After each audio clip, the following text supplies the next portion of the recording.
Hello guys, welcome back to channel. എല്ലാവർക്കും നമ്മുടെ പുതിയ വീഡിയോയിലേക്ക് സ്വാഗതം. അപ്പോൾ ഇതൊക്കെ നമ്മുടെ ഷോർട്സിൽ കണ്ടു കാണുമല്ലോ അല്ലേ. അപ്പോൾ നമ്മുടെ അമ്പലത്തിൽ കോലമാണ് ഇന്നത്തെ ദിവസം എന്ന് വെച്ചാൽ ഞാൻ വീഡിയോ ഇടുന്നതിൻ്റെ തലേ ദിവസം. അപ്പോൾ നമ്മുടെ വീഡിയോസൊക്കെ ആദ്യമായിട്ടാണ് വരാണ് ചാനൽ ചെക്ക് ചെയ്തിട്ട് വീഡിയോസൊക്കെ കണ്ട് ഇഷ്ടപ്പെടുകയാണെങ്കിൽ സബ്സ്ക്രൈബ് ചെയ്ത് കൂടെ കൊണ്ടേ ഗൈസ്.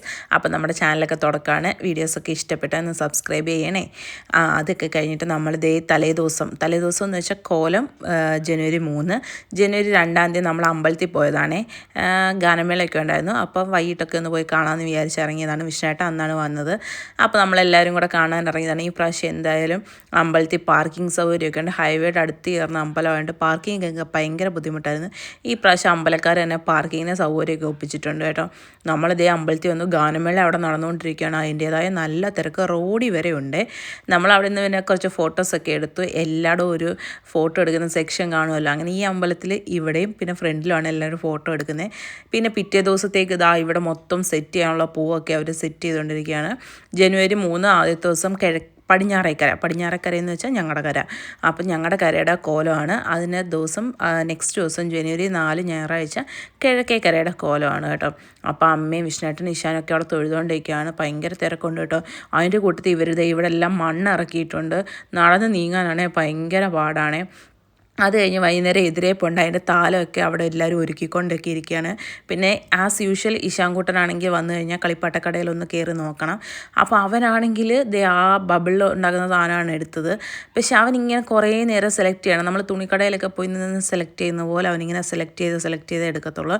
അവൻ ആദ്യം ചാടി കയറിയൊന്നും എടുക്കത്തില്ല കേട്ടോ. പിന്നെ ഗാനമേലൊക്കെ നമ്മളും കുറച്ച് നേരം അവിടെ നിന്ന് കണ്ടു. പിന്നെ അവിടെ അങ്ങനെ പൂ വെക്കുവാണെങ്കിൽ നാളെ രാവിലെ വരുമ്പോൾ നല്ല രസമായിരിക്കും അവിടെയൊക്കെ കാണാനായിട്ട്. ഞെട്ടിക്കൽ കടല പിന്നെന്താണ് കരിക്കിങ് ഷേക്ക്, നൂഡിൽസ്, അങ്ങനെ ഈ പ്രാവശ്യം ഉത്സവത്തിൽ നല്ല വെറൈറ്റി ഐറ്റംസ് ഒക്കെ ആയിരുന്നു കണ്ടത് കേട്ടോ. പിന്നെ ഈ ഷേക്ക് എന്ന് പറഞ്ഞ സാധനമൊക്കെ നല്ല വെൽ പാക്ക്ഡ് ആയിട്ടുള്ള കണ്ടെയ്നറിലാണ് നമുക്ക് തരുന്നത്. 50 രൂപയാണെന്ന് തോന്നുന്നു ഒരു ഷേക്കിന് വരുന്നത്. ഏത് shake, tender coconut, chikoo, mango, അങ്ങനെ പലതരം ഉണ്ടായിരുന്നു കേട്ടോ. പക്ഷെ നല്ല ഒരു കൺസെപ്റ്റായിട്ട് എനിക്ക് തോന്നി. ഈ കുലുക്കി സർബത്തിനെയൊക്കെ കാട്ടിലും വളരെ നല്ലൊരു ഓപ്ഷനായിട്ട് എനിക്ക് തോന്നി. കുട്ടികൾക്കൊക്കെ കൊടുക്കാം. പിന്നെ ഫ്രഷ് ജ്യൂസും ഇതുപോലെ അവിടെ കൊടുക്കുന്നുണ്ടായിരുന്നു 50 രൂപയ്ക്ക്. ഇതുപോലെ കണ്ടെയ്നറിൽ നല്ലൊരു ഓപ്ഷനാണത്. ഈ എല്ലാവരും കുടിച്ച ഗ്ലാസ്സിൽ തന്നെ കുടിച്ചുകൊണ്ടിരിക്കുക. പിന്നെ കുലുക്കി സർബത്ത് ഏത് വെള്ളമാണെന്ന് അറിയാതിരിക്കുക. അപ്പം അതിനേക്കാളും നല്ലത് ഇതാണ്. പിന്നെ ഇപ്പം ഇങ്ങനത്തെ ബലൂണാണില്ലേ, അമ്പലത്തിലെ ഉത്സവങ്ങൾക്കൊക്കെ നമ്മുടെ ആ NDPC ജംഗ്ഷനിൽ നിന്ന് അങ്ങോട്ട്, NDPCയിലും കോലമുണ്ട്. പിന്നെ അങ്ങോട്ട് പോകുന്ന ഓരോ വീടുകളിലും കോലത്തിൻ്റെ ലൈറ്റ്, കോലമുള്ള വീടുകളിലെ ലൈറ്റുകളാണ് കാണുന്നത്. പിറ്റേ ദിവസം രാവിലെ നമ്മൾ അമ്പലത്തിൽ പോവാണ്. അപ്പം കോലത്തിൻ്റെ ദിവസം തന്നെയാണ് ഈ പ്രാവശ്യം ധനുമാസത്തിലെ തിരുവാതിര വരുന്നത്. അതുകൊണ്ട് നമ്മൾ ആദ്യം ശിവൻ്റെ അമ്പലത്തിൽ പോയിട്ട് പിന്നെ കാഞ്ഞൂർ പോകാമെന്ന് വിചാരിച്ചു. ശിവൻ്റെ അമ്പലത്തിൽ നല്ല തിരക്കായിരുന്നു ഇന്ന്. അവിടെ അന്നദാനമൊക്കെ ഉണ്ടായിരുന്നേ. നമ്മൾ പിന്നെ അവിടെ കയറി തൊഴുതു. അവിടെയും തൊഴാനൊക്കെ നല്ല പാടായിരുന്നു. അകത്ത് നല്ല തിരക്കുണ്ടായിരുന്നു കേട്ടോ. പിന്നെ എല്ലാവരും പ്രസാദം തൊട്ടിട്ട് ഇവിടെ വെച്ചിട്ടങ്ങ് പോവേ. അപ്പോൾ അത് കഴിഞ്ഞിട്ട് നമ്മൾ ഇവിടെ അന്നദാനം ഉണ്ടായിരുന്നു. പക്ഷേ അന്നദാനം കഴിക്കാൻ നമ്മൾ നിന്നില്ല. നമുക്ക് ഇനി കാഞ്ഞൂർ അമ്പലത്തിലും കൂടെ പോകണം. അവിടെ ചെന്നില്ലെങ്കിൽ പിന്നെ ഭയങ്കര ക്യൂ ആകും. നമ്മൾ തന്നെ ചെന്നപ്പോൾ നല്ല ക്യൂ ആയിരുന്നു. പോകുന്ന വഴി വിഷ്ണുവേട്ടൻ ഈശാനം വിശക്കുന്നതെന്ന് പറഞ്ഞപ്പോൾ ഒരു ഉഴുന്നുവടയൊക്കെ കടയിൽ കയറി കഴിച്ചു.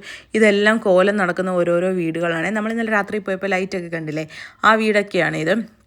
അപ്പോൾ NDPC ജംഗ്ഷനിൽ നിന്ന് ഞങ്ങളുടെ വീട് വരെ എനിക്കൊന്ന് ഏകദേശം ഒരു 4-5 കോലമൊക്കെ ഉണ്ടായിരുന്നു. പിന്നെ നമ്മൾ ഇന്നലെ ഞാൻ പറഞ്ഞില്ലേ പൂവൊക്കെ വെച്ച് അലങ്കരിക്കുന്നത്, അവിടെ വെച്ച് അൺഎക്സ്പെക്റ്റഡ് ആയിട്ട് എൻ്റെ അമ്മയുടെ അമ്മയെ കണ്ടിട്ടുണ്ട്. പിന്നെ അവന് കളിപ്പാട്ടം വാങ്ങിക്കാനൊക്കെ അന്നേരം പൈസയൊക്കെ കിട്ടി ഗൈസ്. പിന്നെ അമ്മച്ചമ്മയെ കണ്ടു കഴിഞ്ഞാൽ പിന്നെ അവന് കളിപ്പാട്ടം വാങ്ങിക്കാനും ഫ്രൂട്ടി വാങ്ങിക്കാനും ഒക്കെ പൈസയൊക്കെ കിട്ടും. പിന്നെ അമ്മച്ചമ്മ കുറേ നാളിന് ശേഷം കണ്ടുകൊണ്ട് സ്നേഹപ്രകടനമൊക്കെ ആയിരുന്നു. വീട്ടിലോട്ട് വരുന്നില്ലേന്ന് ചോദിച്ചപ്പോൾ ഇല്ല, വൈകുന്നേരം അമ്പലത്തിൽ വരാമെന്ന് പറഞ്ഞ് തൊഴുതിട്ട് അങ്ങ് പോവാമെന്ന് പറഞ്ഞേ. പിന്നെ ദേവിയെ എഴുന്നള്ളിച്ച് തട്ടിന്മേലൊക്കെ ഇരുത്തിയിട്ടുണ്ട്. അത് കഴിഞ്ഞ് നല്ല രസമാണ് പൂക്കളൊക്കെ കൊണ്ട് അലങ്കരിച്ച് വെച്ചേക്കുന്നത്. ഇത് എത്ര വേറെ രാത്രിയിലുള്ള കഷ്ടപ്പാടാണെന്നറിയോ ഈ ഭംഗി. പിന്നെ നമ്മൾ ഭുവി ഓഡിറ്റോറിയത്തിൽ വന്ന് ഇവിടെ ഒരു കോലം ഉണ്ടായിരുന്നു. അപ്പോൾ അമ്പലത്തിനടുത്തായതുകൊണ്ട് നമ്മൾ അവിടെ കയറി ഫുഡൊക്കെ കഴിച്ച് നല്ല ഇഡ്ഡലിയും സാമ്പാറും തേങ്ങാ ചമ്മന്തിയും മുളക് ചമ്മന്തിയും ഒക്കെ ഉണ്ടായിരുന്നു. ദേശാൻകുട്ടനൊക്കെ ഇത്രയും വലുതായി ഗൈസ്.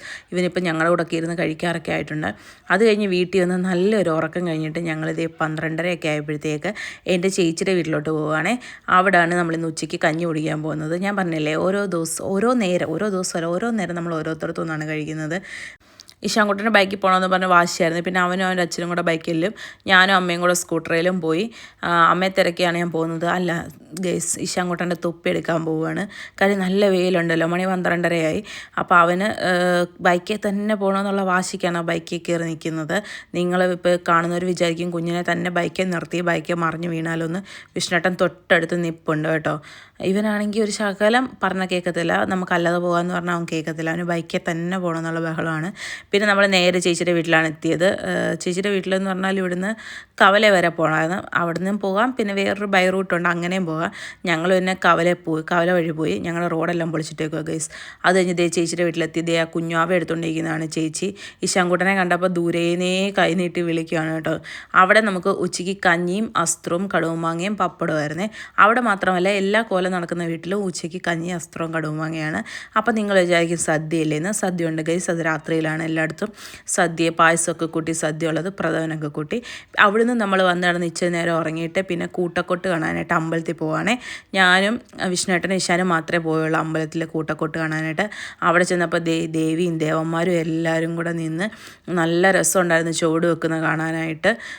അത് കാണാൻ തന്നെ ഒരു പ്രത്യേക ഭംഗിയാണ്. അത് ഈ ഓണാട്ടുകരയെ മാത്രമേ കിട്ടത്തുള്ളൂ ഈ ഒരു ഭംഗി. അപ്പോൾ അവിടെ നിന്നൊരു ആൻറ്റി ചോദിക്കുകയാണ് ഇതെന്താ ഇങ്ങനെ. അപ്പോൾ അവരെന്തോ ദൂരേന്ന് വന്നവരാണ്, റിലേറ്റീവ്സിൻ്റെ വീട്ടിലൊക്കെ വന്നതായിരിക്കും. അപ്പോൾ അവർക്ക് സംശയമായിരുന്നു എന്താ ഇവിടെ ഇങ്ങനെയെന്ന്, ആനപ്പുറത്ത് എന്താ ദേവിമാരെ എഴുന്നള്ളിക്കാത്തതെന്ന്. അപ്പോൾ ഞാൻ പറഞ്ഞു ഇവിടേക്ക് ഇങ്ങനെയാണ്, എറണാകുളം ആ സൈഡ് തിരുവനന്തപുരം എനിക്ക് തോന്നുന്നു ഞങ്ങളുടെ ഈ ഓണാട്ടുകാരെ മാത്രമേ ഉള്ളൂ ഇങ്ങനെ ജീവത എന്നുള്ള സങ്കല്പം.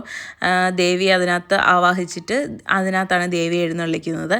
ബാക്കി എല്ലായിടത്തും ദേവിയാണെങ്കിലും ദേവനാണെങ്കിലും എല്ലാവരും ആനപ്പുറത്തായിരിക്കും എഴുന്നള്ളിക്കുന്നില്ലേ. ഇതിൻ്റെ അവസാനം ആ എടുക്കുന്ന തിരുമേനിയെ ദേവി അനുഗ്രഹിക്കും. അതൊക്കെ ഒന്ന് കണ്ടു നിൽക്കേണ്ട കാഴ്ചകളാണ് കേട്ടോ. നല്ല രസമാണ്. ഈ ജീവത തുള്ളുന്നത് കാണാൻ വേണ്ടി മാത്രം ആൾക്കാർ പോകാറുണ്ട്. അതൊരു പ്രത്യേക വൈബാണ്. പിന്നെ വൈകുന്നേരം നമ്മൾ വീട്ടിൽ ചെന്നിട്ട് അമ്മയും കൂട്ടി നമ്മളിത് നേരെ NDPCയിലെത്തി. NDPC സത്യത്തിൽ ഞാൻ ഇത്രയും വർഷമായിട്ട് ആദ്യമായിട്ടാണ് ഈ NDPC കാണുന്നത്. ഈ NDPC തന്നെ ഉണ്ടായിട്ട് 50 വർഷമായി. ഞാൻ എന്തെന്ന് പറയുന്നത് ഞങ്ങളുടെ അമ്മ പോലും ആദ്യമായിട്ടാണ് ഈ NDPCയുടെ അകം കാണുന്നത്. എല്ലാ വർഷവും ഇവിടെ കോലം ഉണ്ടെങ്കിലും നമ്മൾ വേറെ എവിടെയെങ്കിലുമൊക്കെ ആയിരിക്കും പോകുന്നത്. ഇതാണ് കോലം.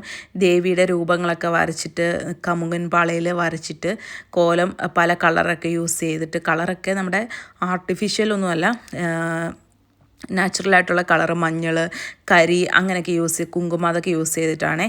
അപ്പോൾ അവിടെയാണെങ്കിൽ ഒത്തിരി നല്ല ഇരിക്കാനും ഒക്കെ ഒത്തിരി സ്ഥലമൊക്കെ ഉണ്ട്. അമ്പലത്തിന് തൊട്ടടുത്തായതുകൊണ്ട് ഒത്തിരി ആളുകളും ഒക്കെ വരുന്നുണ്ട്. അവിടെ നമുക്ക് എല്ലാ കറികളും ഒക്കെ കൂട്ടി പരിപ്പും പപ്പടവും പ്രഥമനും പഴവും പപ്പടവും എല്ലാം കൂട്ടി സദ്യ ഉണ്ടായിരുന്നു. പിന്നെ പിള്ളേർക്ക് കളിക്കാൻ അവിടെ പാർക്കുണ്ടായിരുന്നു. ഞങ്ങൾ രണ്ടുപേരും, ഞാനും അമ്മയും കഴിക്കുന്നതിനും വരെ ഇഷാനെ വിഷ്ണുവേട്ടൻ നോക്കി. അത് കഴിഞ്ഞ് വിഷ്ണുവേട്ടൻ കഴിക്കാൻ പോയി. ഇവൻ മാത്രമല്ല കേട്ടോ, അവിടെ വന്ന പിള്ളേരൊന്നും വീട്ടിൽ പോകാൻ തയ്യാറല്ലായിരുന്നു. എല്ലാവരും അവിടെ കളിയായിരുന്നു. അവിടെ അതിനുള്ള സൗകര്യമുണ്ട്, കളിക്കാനുള്ള സെറ്റപ്പും ഒക്കെ ഉണ്ട് കേട്ടോ. പിന്നെ ഒരു വിധത്തിൽ നമ്മൾ ഇഷാനെ എങ്ങനെയൊക്കെയോ പറഞ്ഞ് വീട്ടിൽ കൊണ്ടുപോവാണ് ചെയ്തത്. നമുക്ക് വീണ്ടും പോയി കുളിച്ചിട്ടൊക്കെ അമ്പലത്തിൽ വരാമോ വിയർത്തില്ല എന്നൊക്കെ പറഞ്ഞ് എങ്ങനെയൊക്കെയോ അവനെ കൊണ്ടുപോയിട്ടുണ്ട് വീട്ടിൽ. അപ്പോൾ എല്ലാവരും നമ്മുടെ വീഡിയോസൊക്കെ കണ്ട് സപ്പോർട്ട് ചെയ്യണേ. ഇനി നമ്മുടെ നാട്ടിലെ ഉത്സവങ്ങളും കാര്യങ്ങളും ഒക്കെ തുടങ്ങിയതേ ഉള്ളല്ലേ. അപ്പോൾ എല്ലാ വീഡിയോസും ഞാൻ പോകുന്നതൊക്കെ ഞാൻ അപ്ലോഡ് ചെയ്യാൻ ശ്രമിക്കാം. അപ്പോൾ എല്ലാവരും സപ്പോർട്ട് ഉണ്ടാകണം. സബ്സ്ക്രൈബ് ചെയ്യാത്തവർ ചാനൽ ഒന്ന് കയറി ചെക്ക് ചെയ്തിട്ട് സബ്സ്ക്രൈബ് ചെയ്ത് കൊടുക്കണം. Tata, bye bye.